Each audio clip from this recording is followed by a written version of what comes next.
The red dust of Mars swirled around Dr. Kim Tae-ho as he carefully brushed away centuries of dirt from the strange object buried in the ice. His breath fogged up inside his helmet, but he did not stop working.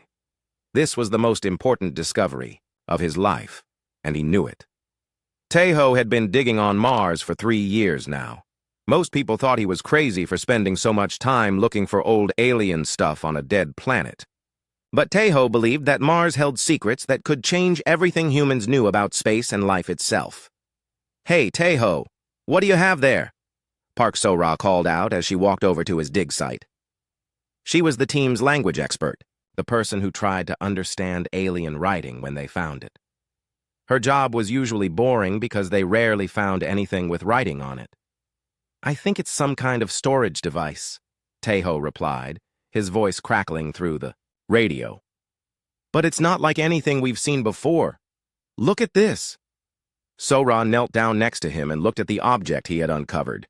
It was about the size of a human head, made of what looked like blue crystal that seemed to glow with its own light. Strange symbols covered its surface, symbols that hurt to look at for too long. "Those markings," So-ra whispered. "They're not from any known alien language. They look almost alive." Dr. Lee Dong-woo, the team's physics expert, joined them after hearing their excited voices on the radio. He was a quiet man who preferred machines to people. But even he could not hide his amazement when he saw what they had found. "The energy readings are off the charts," Dong-woo said, checking his scanner. "This thing is still active after who knows how long buried in the ice. The power source is unlike anything in our technology." Tae-ho carefully lifted the crystal object from the ice. As soon as his gloved hands touched it, the symbols on its surface began to pulse faster, like a heartbeat that was getting excited. "We need to get this back to the lab immediately," Tae-ho said. "And we need to call Dr. Choi Min-ho. If this thing is giving off strange energy, I want our medical officer to check us all for radiation or other effects." The team's base on Mars was a small collection of white domes connected by covered walkways.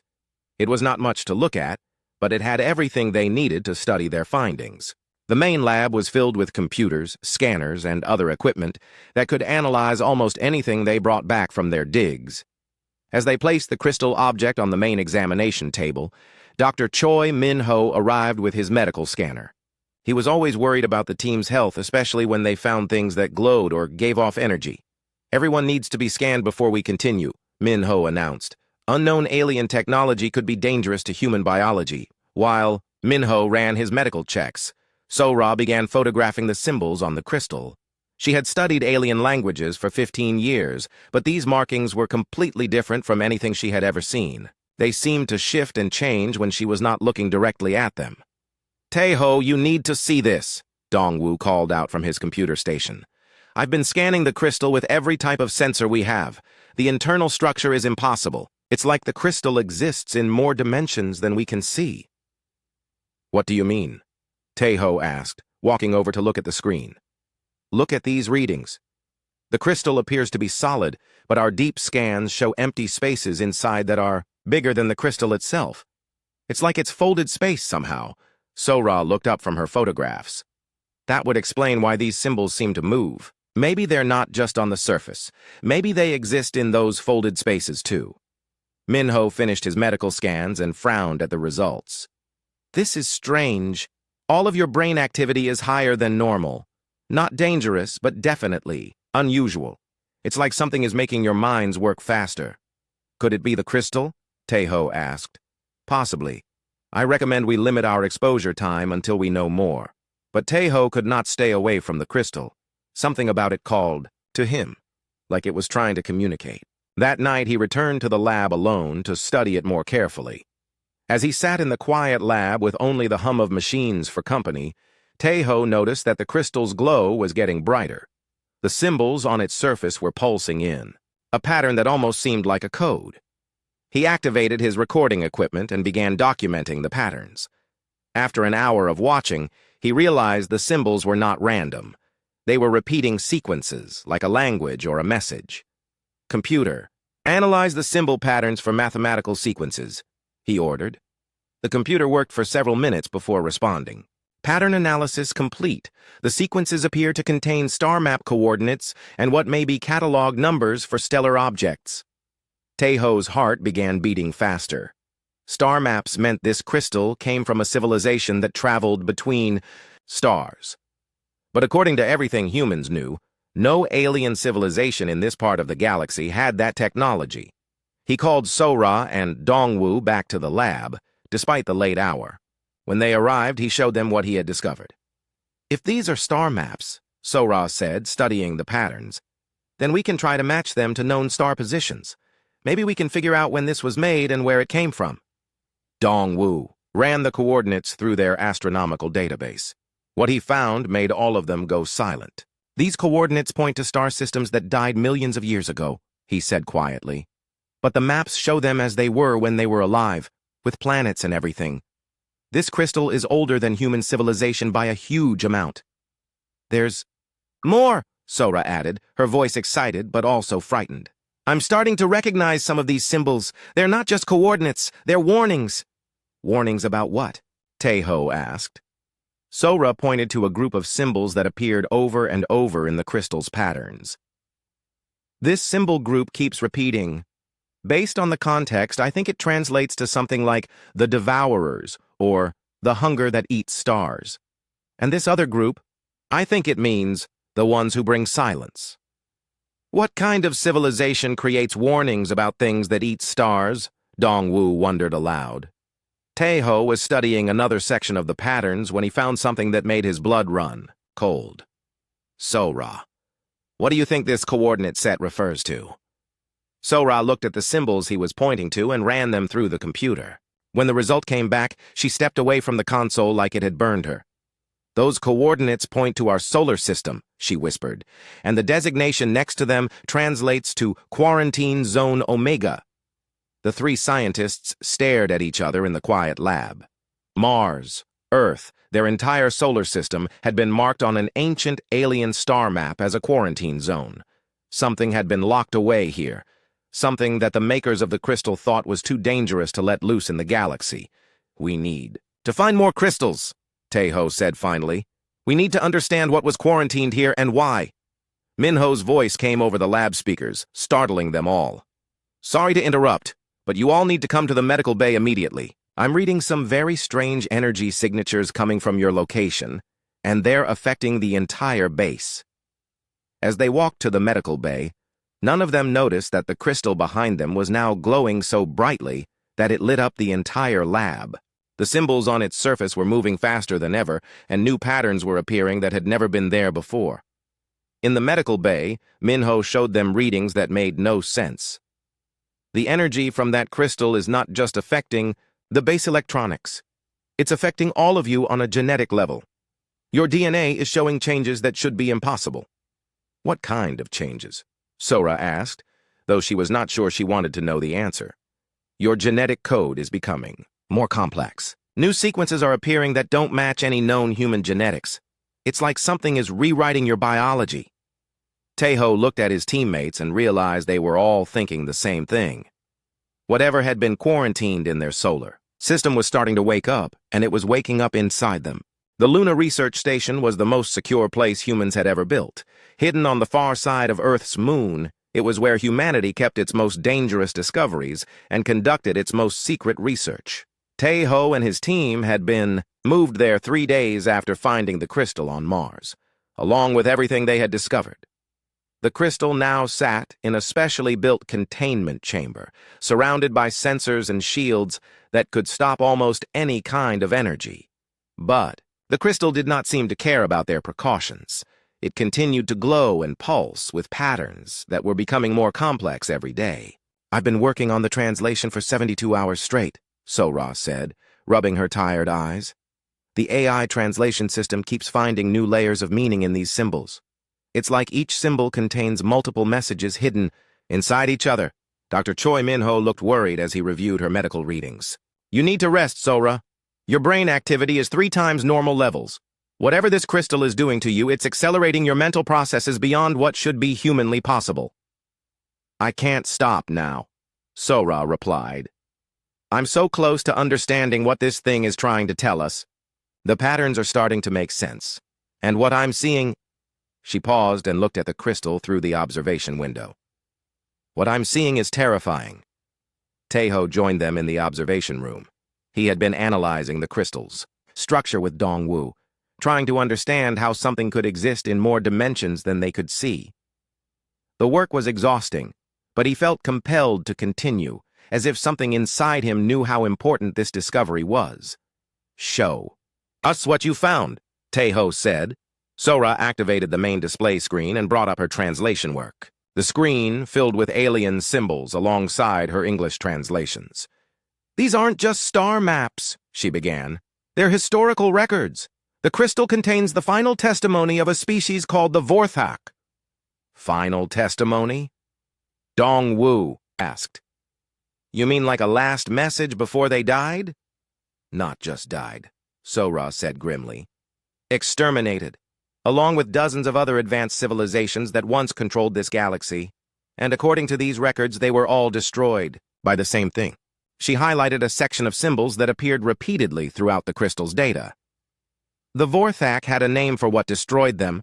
They called it Weapon Species Designation, Apex Nullifiers, a race of beings that could consume entire star systems and turn worlds into extensions of their consciousness. Minho felt a chill run down his spine. Consume star systems? How is that possible? The records described them as energy-based entities that could inhabit and control any biological matter, Sora continued. They would arrive at a star system, take over every living thing on every planet, and then use those planets as tools to spread further across the galaxy. Taeho studied the translations carefully. Something about the descriptions felt familiar, though he could not understand why. What happened to these apex nullifiers? If they were so powerful, where are they now? Sora's expression grew even more troubled. That's the part that scares me most. According to the Vorthak records, the apex nullifiers didn't disappear. They were contained, forced into biological forms and hidden away somewhere safe, with their memories suppressed so they couldn't remember what they really were. Hidden where? Dongwu asked, though he had a feeling he already knew the answer. Sora pointed to a specific set of coordinates that had appeared multiple times in the crystal's data. The records specifically mention a small yellow star with a third planet. That was chosen as the containment site, a world that the apex nullifier's consciousness could be safely locked away in biological forms. The room fell silent as they all realized what she was saying. Earth. Humanity's homeworld had been chosen as a prison for the most dangerous species the galaxy had ever known. That's impossible, Minho said. Humans evolved naturally on Earth. We have fossil records going back millions of years showing our evolution from earlier life forms. Do we? Taeho asked quietly. Or do we have records showing biological forms that something else inhabited and shaped over time? Minho ran new scans on all of them while they continued studying the crystal's data. What he found made him call an emergency meeting of the entire research team. I've been tracking the changes in all of your biology since we started working with the crystal, Minho announced. The genetic modifications are accelerating. You're developing neural pathways that don't exist in normal human brains. Your energy signatures are starting to match readings from the crystal itself. Sora looked at her hands as if seeing them for the first time. Are you saying we're turning into something else? I'm saying you might be turning into what you always were, Minho replied. If this crystal's records are true, if humans really are these apex nullifiers in biological form, then exposure to the crystal might be awakening your original nature. Dongwu had been quiet during this discussion, but now he spoke up. I've been having dreams, he said. Dreams about floating through space, about touching stars and feeling them respond to my thoughts. Dreams about worlds that I somehow know, even though I've never left Earth's solar system before coming to Mars. I've been having them too, Taeho admitted. Dreams about vast emptiness and hunger, about needing to consume and grow, but also dreams about choosing to stop, choosing to become small and limited rather than continue devouring everything. Sora nodded. In my dreams, I remember languages from civilizations that died before Earth was formed. I remember conversations with beings whose names I shouldn't know, and I remember making a choice to forget, to become human rather than remain what we were. Minho's medical scanner began beeping with urgent warnings. The energy signatures from all three of them were spiking beyond his equipment's ability to measure. "Whatever's happening to you is accelerating," he said. "I'm reading energy patterns that suggest your consciousness is expanding beyond your physical bodies." At that moment, alarms began sounding throughout the Luna Research Station. Dr. Sarah Kim, the station commander, contacted them over the emergency communication system. "All personnel report to the main command center immediately," her voice announced. "We're receiving signals from deep space that you need to see." In the command center, the main viewing screen showed a display of the solar system with dozens of red dots moving toward Earth from the outer edges of space. Each dot represented an object larger than Earth's moon, traveling at speeds that should have been impossible. "They appeared on our sensors 6 hours ago," Commander Kim explained. "At first, we thought it was a sensor malfunction, but we've confirmed it with 3 different detection systems. These objects are real, and they're heading directly for Earth." Taeho studied the display with growing dread. "How long until they reach Earth?" "At current speed, approximately 14 days, Kim replied. "We've tried to contact them using every communication method we have, but so far no response." Sora was staring at the screen with a strange expression on her face. "They're not trying to communicate with us," she said slowly. "They're trying to make sure we can't communicate with anyone else." "What do you mean?" Kim asked. "I can sense their intentions," Sora said, her voice taking on an odd, distant quality. "They're jamming all outgoing communications from Earth. They don't want anyone in the galaxy to know what's about to happen here." Dongwu felt knowledge flooding his mind that he had never learned. "They're called the Kethvaran Collective," he said, the words coming from somewhere deep in his memory. "Survivors from one of the civilizations that the Apex Nullifiers destroyed. They've been watching Earth for millions of years, waiting for any sign that the containment was failing." "How do you know that?" Kim demanded. "I remember them," Dongwu replied simply. "I remember their world burning as we consumed it. I remember them fleeing into the dark spaces between stars, swearing they would return to finish what should have been done long ago." Minho's scanner was now making continuous warning sounds. "Your energy signatures are off the scale," he reported. "It's like you're becoming living power sources." Taeho felt his consciousness expanding, awareness spreading beyond his physical body to touch the crystal in its containment chamber, then further out to the approaching alien fleet. Through senses he did not understand, he could feel the hatred and fear radiating from the Kethvaran ships. "They're not coming to destroy Earth," he realized. "They're coming to complete the extermination they started millions of years ago. They want to finish killing the Apex Nullifiers before we fully awaken." As if responding to his words, every communication system in the Luna Research Station suddenly activated at once. A voice spoke in perfect Korean, transmitted directly from the approaching fleet. "The sleepers stir. The compact is broken. We come to finish what should have been completed eons ago. The galaxy will not suffer the return of the Devourers." Commander Kim looked at Taeho and his team with new understanding and fear. "What exactly did you find in that crystal?" "The truth," Sora answered, her eyes now glowing with the same blue light as the crystal. "We found the truth about what humanity really is, and now that truth is going to destroy us all." Admiral Yoon Ji-woo had commanded Earth's Deep Space Defense Fleet for 12 years, but she had never faced anything like this. The massive alien ships moving toward Earth were unlike anything in human military databases. Each vessel was the size of a small moon made of materials that seemed to bend light around them. "Status report," she ordered from the bridge of the EDF Horizon, humanity's most advanced warship. 14 alien vessels confirmed, Admiral," reported Lieutenant Park Hyun-woo. "They're maintaining formation and steady approach speed. Estimated arrival at Earth orbit in 8 days. Any response to our communication attempts?" "None, ma'am. They're not even acknowledging our signals." Ji-woo studied the tactical display showing Earth's defensive positions. Humanity had built an impressive military force over the past century, with orbital platforms, laser arrays, and missile systems that could protect against most threats. But looking at the size and unknown capabilities of the approaching fleet, she felt like a child facing giants.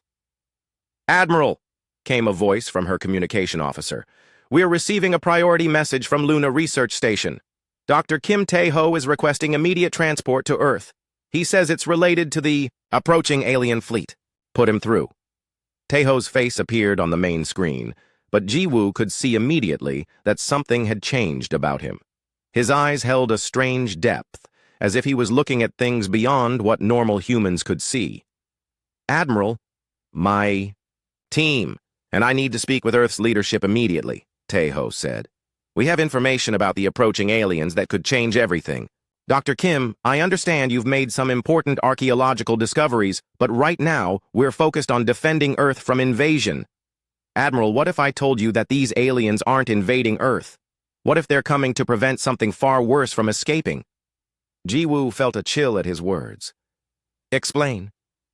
We can't discuss this over open channels, but I need you to understand that everything humanity believes about itself is wrong. And if we don't act quickly, both Earth and the approaching fleet will be destroyed by something that's been sleeping inside us. On Luna Research Station, Tae-ho ended the communication and turned to his teammates. The changes in all of them were now impossible to ignore. Sora's eyes glowed with soft blue light, and she seemed to understand languages she had never studied. Dongwoo could manipulate electronic systems just by thinking about them. And Tae-ho himself felt his consciousness touching things across vast distances. We need to get to Earth, Sora said. I can feel something awakening there. Not just in us, but in humans everywhere. The crystal wasn't just a recording device.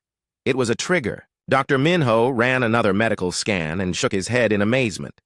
Your cellular structure is changing on a fundamental level. You're still human, but you're becoming something more at the same time. Or something we always were. Dongwoo corrected. I'm remembering things now, clearly. We weren't originally biological creatures. We chose to become biological, to limit ourselves. Why? Minho asked. Because we had consumed almost everything, Tae-ho replied, the memories flooding back. Stars, planets, entire civilizations. We had become so powerful that existence had no meaning anymore. The only challenge left was to see if we could choose limitation over infinite power. And now you're becoming unlimited again? Not just us, Sora said, her voice taking on a harmonious quality as if multiple voices were speaking at once. Every human carries the potential. The approaching aliens know this. They're not coming to invade Earth. They're coming to sterilize it before we fully awaken. On Earth, strange things were beginning to happen.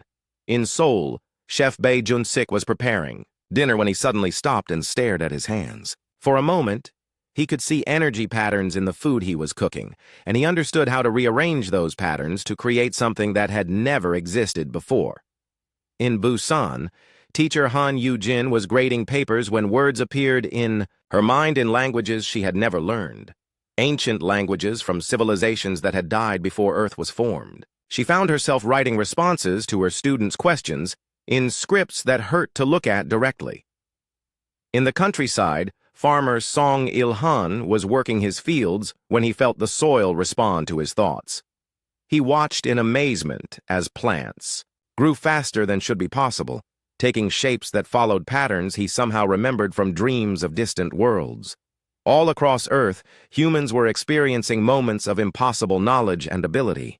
Most dismissed these experiences as stress or imagination, but a few began to seek answers.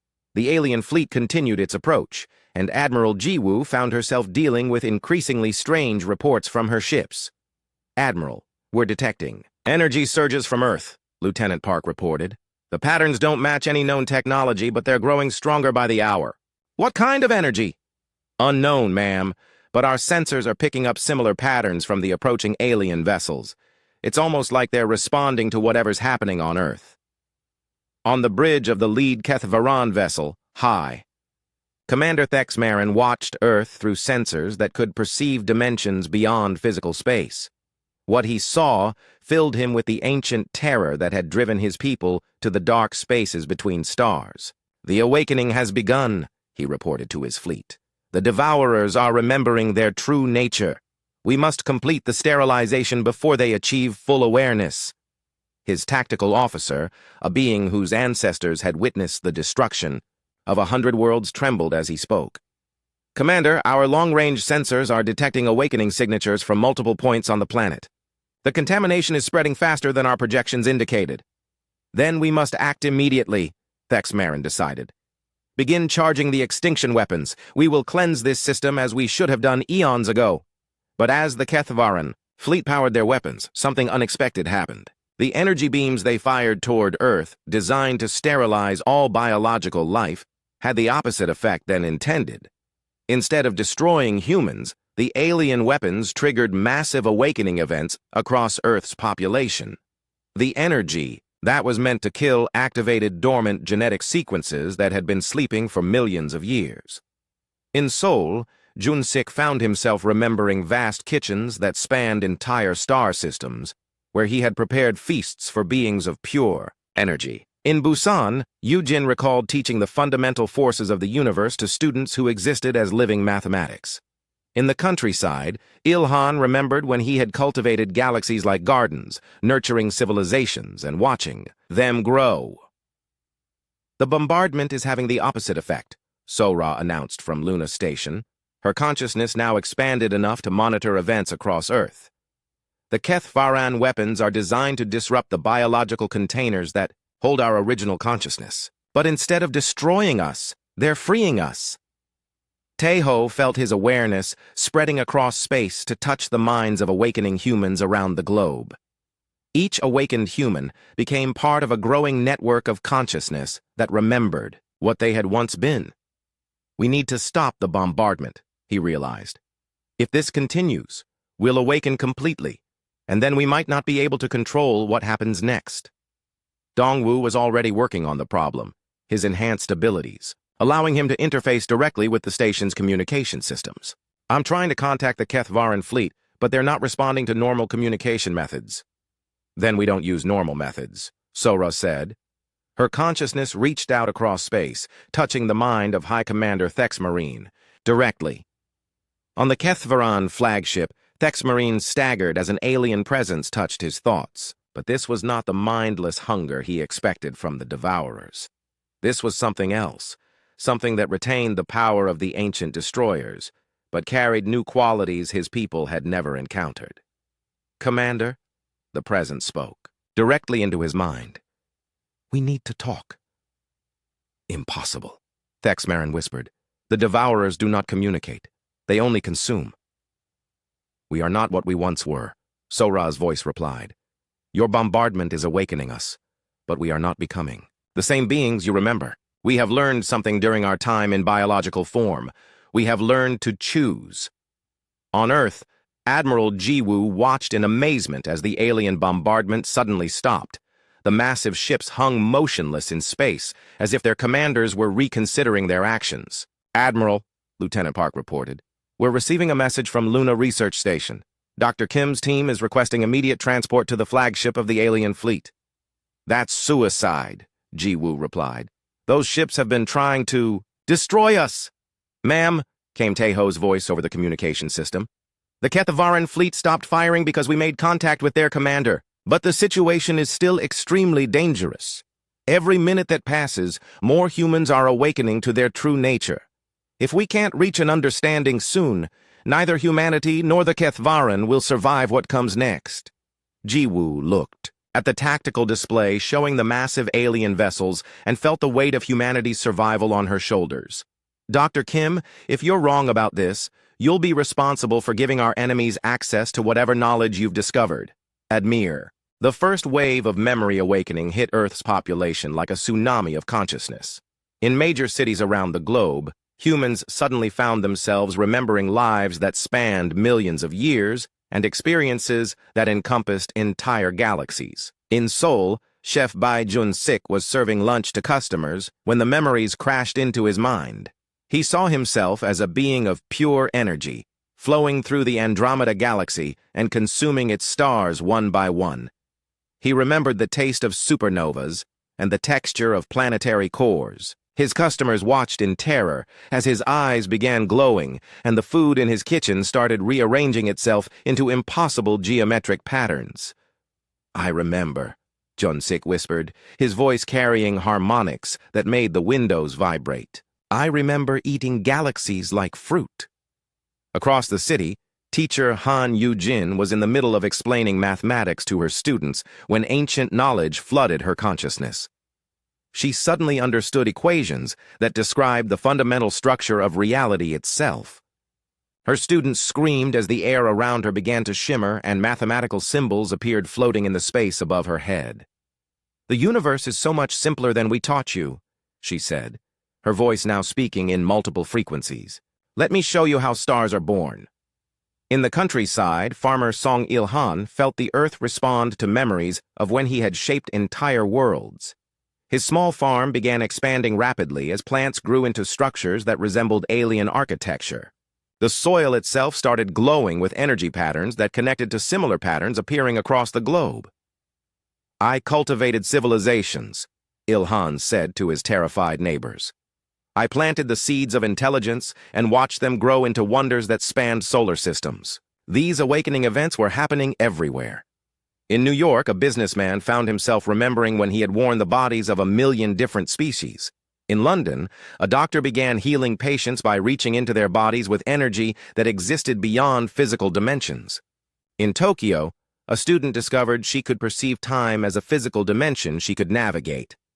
On Luna Research Station, Taeho and his team watched the awakening cascade through monitoring systems that could barely comprehend what they were recording.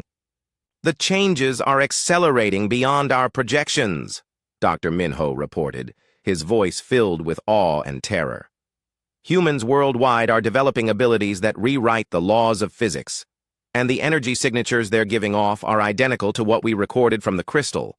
Sora, her consciousness now expanded enough to touch every awakening human on Earth, felt the collective memory of humanity's true nature flowing like a river of stars.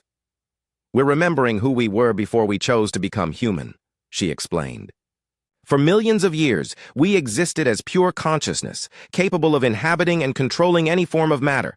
We consumed civilizations not out of malice, but because consumption was our nature." "What made you stop?" Minho asked. "Emptiness," Dongwu replied, his awareness spanning multiple dimensions simultaneously. "When you can have anything, when you can be anything, when you can consume entire galaxies with a thought, existence becomes meaningless. We chose to limit ourselves to see if limitation could give life purpose."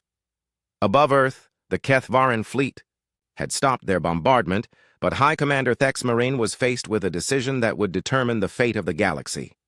"The awakening is accelerating beyond our ability to contain," his tactical officer reported. "If even 10% of Earth's human population achieves full awareness, they will have enough collective power to remake reality itself."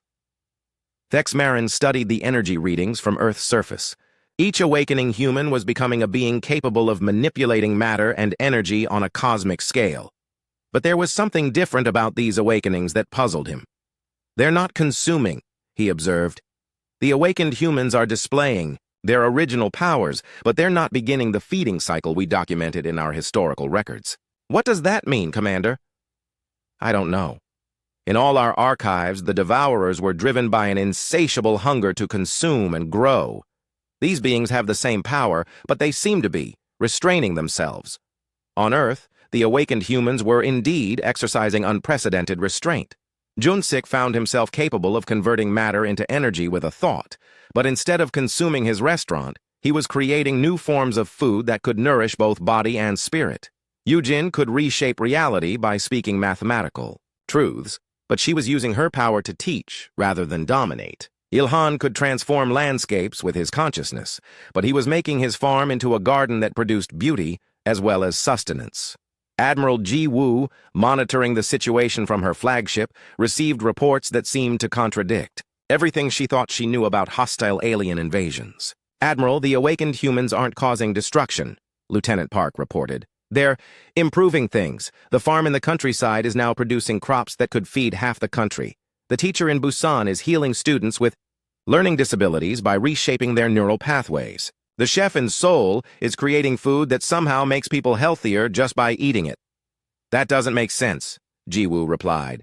"If these people have the power to reshape reality, why aren't they taking control?" Her answer came from Taeho's voice over the communication system. "Because we learned something during our time as humans that we never knew before." We learned about choice, about love, about purpose beyond mere existence. Dr. Kim, your team was supposed to be transported to our ship hours ago. Where are you? We're already here, Admiral. We don't need ships to travel anymore. Jiwoo spun around to find Taeho, Sora, and Dongwoo standing on her bridge, despite the fact that the nearest airlock was sealed and guarded. They appeared to be made of starlight shaped into human form. How did you get aboard my ship? She demanded. Space is just another dimension we can navigate, Sora explained gently. But Admiral, we need your help. The awakening is happening too fast. If we don't find a way to help humans integrate their recovered memories gradually, the shock could cause them to lose their human perspective entirely. What would happen then? They would become what we were before, Dongwoo said sadly. Beings of infinite power and infinite hunger, consuming everything because they can't remember why they chose to stop. On the Kethvaran flagship, Thexmarin received a direct communication from the awakening humans that bypassed all his ship's defenses. High Commander, came a voice that spoke directly into his mind. This is Dr. Kim Tae-ho of the Human Research Expedition. We need to meet. Impossible. The Devourers do not negotiate. We are not the Devourers you remember. We are something new. Something that combines our original power with what we learned from being human. But we need your help to prevent a catastrophe that will destroy both our species. Against every instinct and protocol, Thexmarin found himself agreeing to meet. Something in the human's mental voice carried qualities he had never associated with the ancient destroyers, qualities that reminded him of what his own people had been like before they became refugees fleeing cosmic predators. Transport yourself to my flagship, he said finally. But know that if you show any sign of your original nature, we will detonate our ships and take as many of your kind with us as possible. Understood, Commander. We're coming. Moments later, 3 figures materialized on the bridge of the Kethvaran flagship. They appeared human, but Thexmarin's sensors detected energy signatures that could rewrite the fundamental forces of physics. You look like them, Thexmarin said, referring to the biological forms the Devourers had taken millions of years ago. But you feel different. We are different, Taeho replied. We chose to become human, not just in form, but in spirit. We learned about mortality, about caring for others more than ourselves, about finding meaning in creation rather than consumption. Prove it, Thexmarin challenged. Show me that you are not the monsters that destroyed my people's homeworld. Sora stepped forward, and for a moment her human appearance faded to reveal her true nature as a being of pure consciousness spanning multiple dimensions. But instead of the predatory hunger Thexmarin expected to see, he witnessed something unprecedented. A cosmic entity choosing to limit itself out of love for smaller, weaker beings. Your people's homeworld, she said softly. I remember consuming it. I remember your ancestors fleeing into the dark between stars, and I remember the moment, eons later, when we realized that our power meant nothing if we had no one to share it with. Thexmarin stared at this impossible being who claimed to be both destroyer and protector. What do you want from us? Help, Dongwoo said simply. The awakening on Earth is happening too fast. Our people are remembering their power but not their purpose. We need the Kethvaran fleet to help us regulate the awakening process, to make sure humans remember both what they were and what they chose to become. And if we refuse, then Earth becomes a world of gods without conscience, Taeho replied, and the galaxy will face something far worse than the original Devourers. It will face beings with infinite power who have forgotten why they chose to be human. Thexmarin looked at his tactical displays showing Earth, where energy signatures were now appearing. The awakening spread beyond Earth faster than anyone had imagined possible. Within hours of the memory cascade beginning, awakened humans found themselves existing not just on their home planet, but across space itself. Their consciousness expanded to touch distant stars, abandoned worlds, and the dark spaces between galaxies. Jun-Sik, the chef from Seoul, discovered his awareness stretching to dead solar systems throughout the galaxy. But instead of consuming them as his ancient memories suggested, he found himself drawn to restore them. Using abilities he was still learning to control, he began rekindling dead stars and breathing life back into barren worlds. I can feel entire civilizations that died millions of years ago, he said to himself, his consciousness spanning multiple star systems simultaneously. Their last thoughts, their final hopes. I think I can bring them back. Teacher Yujin found her expanded awareness. Touching the ruins of the great galactic civilizations her kind had destroyed eons ago. The mathematical structures that governed reality became as clear to her as simple addition, and she began using them to reconstruct not just planets, but the very cultures that had once thrived on them. Knowledge should not die, she whispered. Across the cosmos, her voice reaching dead worlds where libraries had once stood. Let me remember what was lost, and teach it to those who come after. Farmer Ilhan's consciousness touched barren systems that had never known life, and he felt an overwhelming urge to plant the seeds of existence itself. His awareness spread through space like a gardener's hands, shaping gas clouds into planets, and guiding the formation of worlds that could nurture new forms of life. Every world is a garden waiting to bloom, he said, his thoughts reaching across light years. Let me help you grow. But not all awakened humans were maintaining their connection to their human experiences. In several major cities, people who had awakened too quickly were beginning to lose their grip on the limitations they had chosen. They remembered their original nature as cosmic devourers, but the memories of why they had chosen to become human were fading. On Luna Research Station, Dr. Minho monitored the global situation with growing alarm. We're seeing two different types of awakening, he reported to the team. About 60% of awakened humans are maintaining their human perspective and using their powers constructively. But 40% are losing their humanity and reverting to pure consumption behavior. Tae-ho, his consciousness now existing simultaneously on Luna Station, Earth, and the Kethvaran flagship, felt the growing divide in humanity's awakening. The ones who are losing their humanity are the ones who awakened without understanding why we chose limitation in the first place, he realized. They remember our power, but not our purpose. On the Kethvaran flagship, High Commander Thexmarin watched tactical displays that showed energy signatures reshaping entire sectors of space. Some regions were blooming with new life and restored civilizations, while others were being systematically consumed by awakened humans who had reverted to their original nature. This is what we feared, Thexmarin said to his council. The Devourers are returning, but now they're divided against themselves. Sora's voice reached him across the ship's communication systems. Commander, we need to act quickly. The awakened humans who are losing their humanity will eventually overcome those who are trying to maintain balance. When that happens, nothing in the galaxy will be safe. What do you propose? We need to complete the awakening, but in a controlled way. There's something we haven't told you about our original nature. We weren't just cosmic devourers. We were also the universe's way of maintaining balance. We consumed dying civilizations to make way for new ones, and we planted the seeds of life in empty space. Dongwu's consciousness materialized on the bridge next to Thexamarin. The problem is that we forgot our full purpose when we chose to become human. We only remembered the consumption part, not the creation part. But there's a way to restore the complete memory. How? We need to return to our original homeworld. The place where we first chose to limit ourselves contains a safeguard we built eons ago.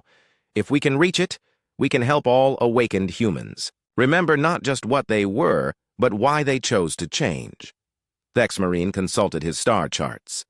The coordinates you're showing me point to the galactic core. That region has been dead space for millions of years. Dead because we consumed everything there before we learned restraint, Tae-ho admitted, but also preserved because we wanted to keep our origin point safe in case we ever needed to remember who we truly were. On Earth, Admiral Jiwoo found herself coordinating not just with human forces, but with awakened humans whose consciousness spanned star systems. The traditional command structure had become meaningless when her officers could exist in multiple places at once and communicate faster than light itself. Admiral, came a report from Lieutenant Park, whose awareness now extended throughout the solar system. We're detecting massive energy buildups in 17 sectors of the galaxy. Awakened humans are beginning to clash with each other over resources and territory. Resources? Jiwoo asked. What resources could beings of such power possibly need? Stars, Park replied grimly. The ones who have lost their humanity are consuming stars to fuel their growth. while the ones maintaining their human perspective are trying to stop them. We're seeing the beginning of a war that could destroy the galaxy. The situation was confirmed by reports from awakened humans across space. Junsik found himself confronting another awakened being who was systematically draining the life from a star system he had been trying to restore. "Why are you stopping me?" the other being demanded, its consciousness radiating the cold hunger of the ancient devourers. "This is what we are. This is what we do." "No," Junsik replied, his awareness encompassing the threatened star system. "This is what we were. We chose to become more than that." "Chose weakness, you mean?" "I remember. Our true power now. Why should we limit ourselves for the sake of these tiny, meaningless creatures?" The confrontation escalated as both beings drew upon cosmic forces that could remake reality itself. Similar conflicts were erupting throughout the galaxy as awakened. Humans divided into two factions, those who remembered their human experiences and those who had reverted to pure cosmic predators. On the Kethvaran flagship, Thexmarin made a decision that went against millions of years of his people's survival instincts. "We will help you reach your homeworld," he announced to the research team. "But understand that if this plan fails, my fleet will detonate every weapon we have in an attempt to prevent the return of the Devourers." "Understood," Tejo replied. "But Commander, you should know that our original homeworld isn't just the key to controlling the awakening. It's also the place where we made our first choice to become something other than destroyers. If we succeed, awakened humanity won't just remember their power and their purpose. They'll remember that they chose to value life over consumption. And if that choice still matters to them..." Sora's consciousness touched his mind gently. "Then awakened humanity will become what the galaxy has always needed but never had. Gardeners instead of predators, protectors instead of destroyers." The combined fleet of human ships and Kethvaran vessels began moving toward the galactic core, carrying with them the hopes of countless civilizations. Behind them, the war between awakened humans continued to spread, with some star systems being consumed while others burst into new life. At the galactic core, something ancient began to stir. The safeguard that awakened humanity had built millions of years ago sensed their approach and started preparing to present them with the same choice their ancestors had faced: unlimited power or purposeful limitation. But this time, the choice would determine not just humanity's fate, but the future of all life in the galaxy. The awakened humans approaching their origin point would have to decide whether to become the cosmic gardeners they were meant to be or revert to the cosmic predators they had once been. In the depths of space, the consciousness of awakened humanity felt the pull of their homeworld calling them to remember not just what they were, but who they had chosen to become. The ruins of humanity's original homeworld floated in the galactic core like a monument to cosmic ambition and regret. Where once a planet had orbited a yellow star, now only crystalline fragments remained, each piece containing memories of the choice that had changed the universe forever. As the combined fleet of human and Kethvaran ships approached the debris field, the awakened humans felt their consciousness drawn towards something vast and ancient, waiting at the center of the ruins. It was not a structure or a machine, but pure intention given form, the collective will of their ancestors who had chosen limitation over infinite power. "I can feel them," Sora whispered, her awareness touching the crystalline fragments.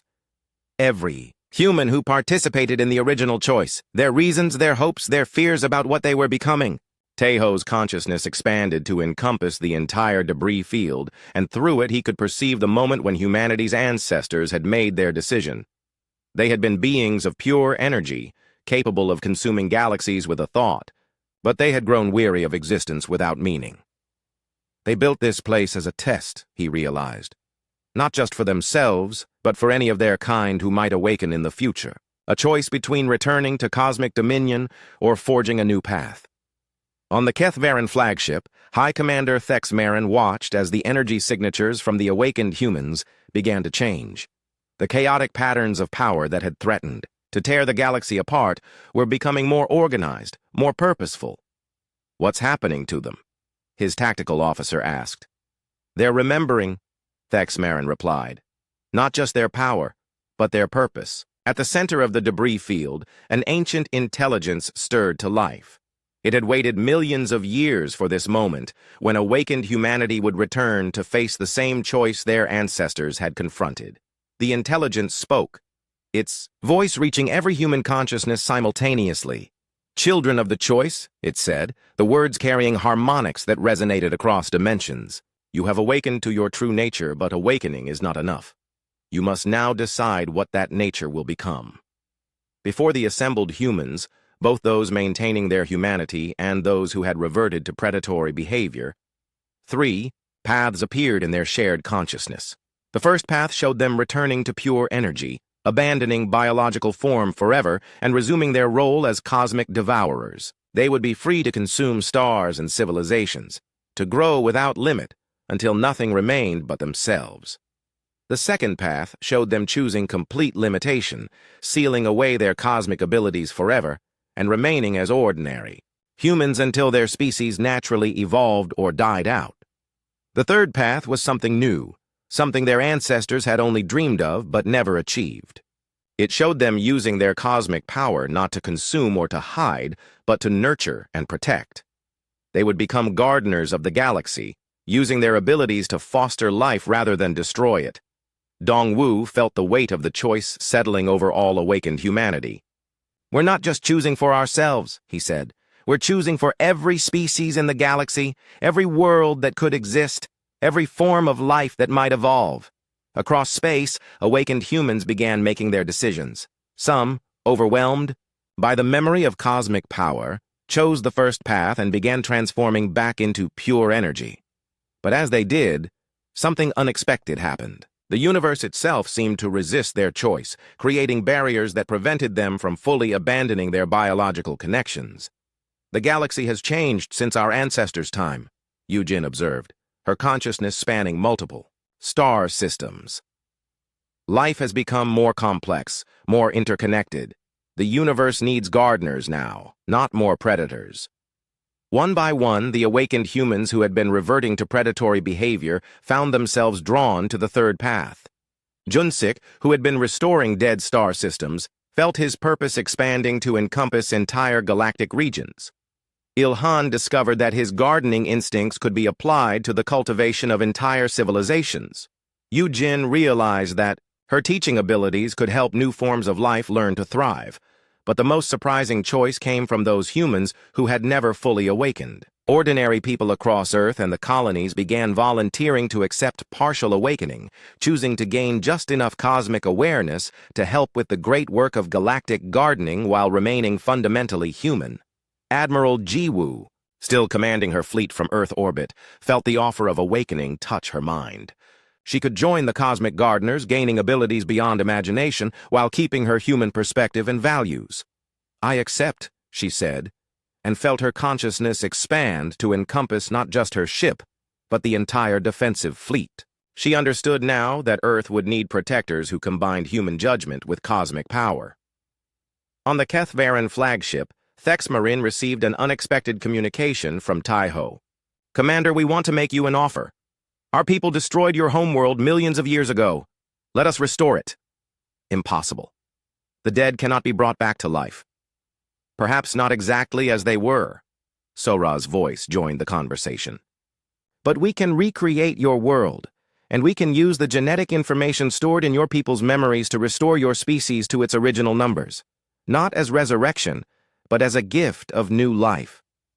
Thexmarin felt emotions he had not experienced in eons: hope, wonder, and the possibility of returning home to a world that could live again. "Why would you do this?" "Because this is what gardeners do," Taiho replied simply. "We plant seeds of life wherever they can grow." The restoration began immediately. Awakened humans worked together, their combined consciousness reaching across space to touch the long-dead Kethvaran homeworld.